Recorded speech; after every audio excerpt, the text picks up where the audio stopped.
Hi friends, welcome to Telugu bachelors kitchen. ఈరోజు మనం చేసుకునేది మసాలా పోహా. మసాలా పోహా అంటే అటుకులతో చేస్తాం. స్పైసీగా ఉంటుంది, పులుపు కొంచెం తక్కువ ఉంటుంది. దీనికి కావాల్సినవి ఇవ్వండి. అటుకులు ఆల్రెడీ నేను వాష్ చేసి ఒక 4-5 టైమ్స్ వాష్ చేసి పెట్టుకున్నాను. తర్వాత కట్ చేసిన ఆనియన్స్, క్రష్డ్ గార్లిక్, కావాల్సిన కరివేపాకు, హాఫ్ లెమన్.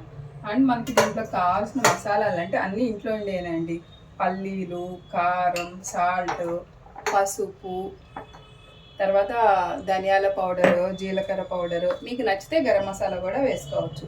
సో మనం అన్నీ రెడీగా ఉన్నాయి. జస్ట్ 2 మినిట్స్లో అయిపోతుంది. మనం స్టార్ట్ చేసుకుందాం. చాలా అంటే ఈజీగా అయిపోతుంది అండ్ టేస్టీగా ఇట్లా స్పైసీగా టేస్టీగా ఉంటుంది. సో నేను ఆల్రెడీ స్టార్ట్ చేశాను.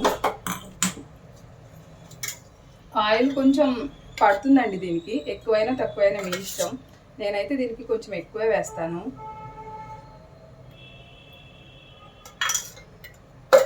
యాక్చువల్లీ పోహా అంటే కొంతమంది పులిహోర లాగా పుల్లగా చేస్తారు కదా, సో అది కొంచెం తినేసరికి ఒక రకంగా ఉంటుంది.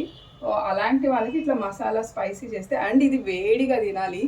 వేడిగా తింటే చాలా అంటే చాలా బాగుంటుంది. కొంచెం తినగానే ఇట్లా కడుపు నిండి ఫీల్ ఉంటుంది. డైట్ చేసే వాళ్ళకి కూడా ఈజీగా ఉంటుంది.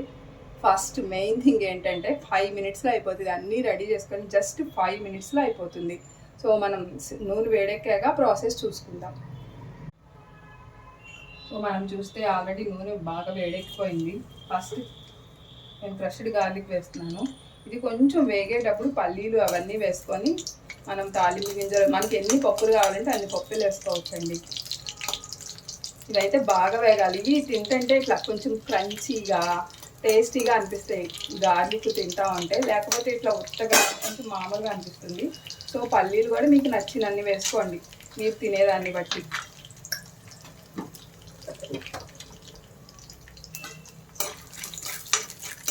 ఇలా కొంచెం వేగుతుండగానే మనకు కావాల్సిన తాలింపు గింజలు అంటే శనగపప్పు, ఆవాలు అలాంటివన్నీ వేసేసుకోవచ్చు. ఇదిగోండి ఆల్రెడీ సగం వేగిపోయాయి. సో నేను మనకి కావాల్సిన శనగపప్పు వేసుకుంటున్నాను, ఆవాలు, కావాల్సిన మినపప్పు,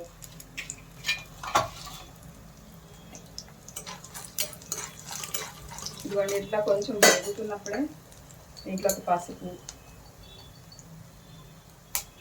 కొంచెం పసుపు ఎక్కువే పడుతుందండి. తర్వాత అల్లం వెల్లుల్లి పేస్ట్ కూడా వేసేసుకుందాం.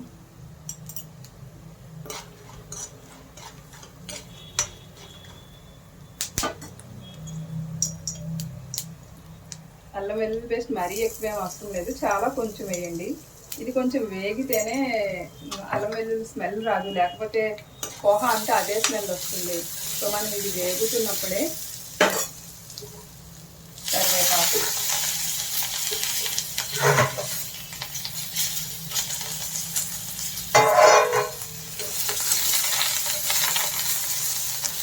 ఇదిగోండి ఇట్లా ఉల్లిపాయ వేగుతున్నప్పుడు, ఇంకా వేగుతున్నప్పుడే గబా మనకు కావాల్సిన మసాలాలన్నీ వేసేసుకోవాలండి.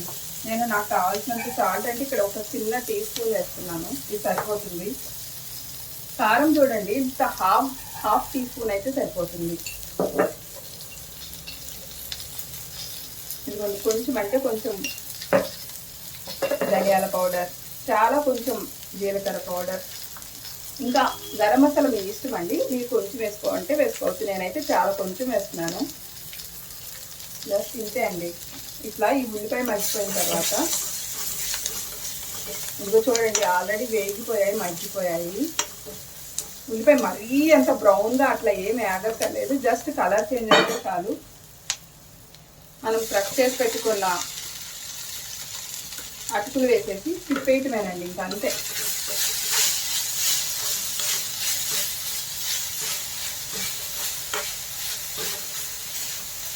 అటుకులు వేసి తిప్పేస్తే సరిపోతుంది. కొంచెం ఈ టైంలో మనం ఉప్పు తీసేసుకుంటే అయిపోతుందండి. ఇంకా మనకి వాటర్ ఏం పట్టదు. ఆల్రెడీ ఇవి మనం వాష్ చేసి పెట్టినప్పుడే ఇవి కావాల్సినట్లు సోక్ అయిపోతాయి. సో ఒకసారి ఉప్పు చూసుకుంటే ఉప్పు కూడా కరెక్ట్గా సరిపోయిందండి. ఇది చూడండి నేను హాఫ్ లెమన్ కొంచెమే పిండుతున్నా. ఇలా లెమన్ పిండగానే ఇట్లా ఒకసారి తిప్పేసి స్టవ్ ఆఫ్ చేసేయండి.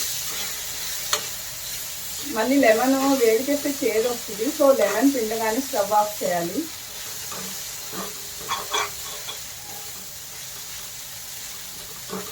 అంతే అండి, అయిపోయింది పోహా. ఎంతో సింపుల్గా అయిపోయింది చూడండి. ఎగ్జాక్ట్గా ఎంతసేపు చేయొచ్చో అంత మనమే క్యాలిక్యులేట్ చేసుకోవచ్చు. జస్ట్ నాకు తెలిసి ఒక 2-3 మినిట్స్ అంతే.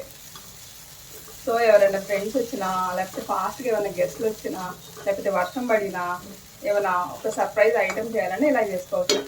ఇంతే ఫ్రెండ్స్, చూసారు కదా చాలా ఈజీగా, టేస్టీగా, స్పైసీగా ఉండే పోహా రెడీ.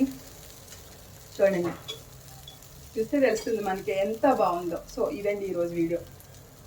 మీ వైపు ఎలా చేస్తారో చెప్పండి. ఇంకా మీరు ఏమి ఇంగ్రీడియంట్స్ యాడ్ చేస్తారో దీన్ని ఇంకే రకంగా చేయొచ్చు చెప్పండి. Thank you for the watching.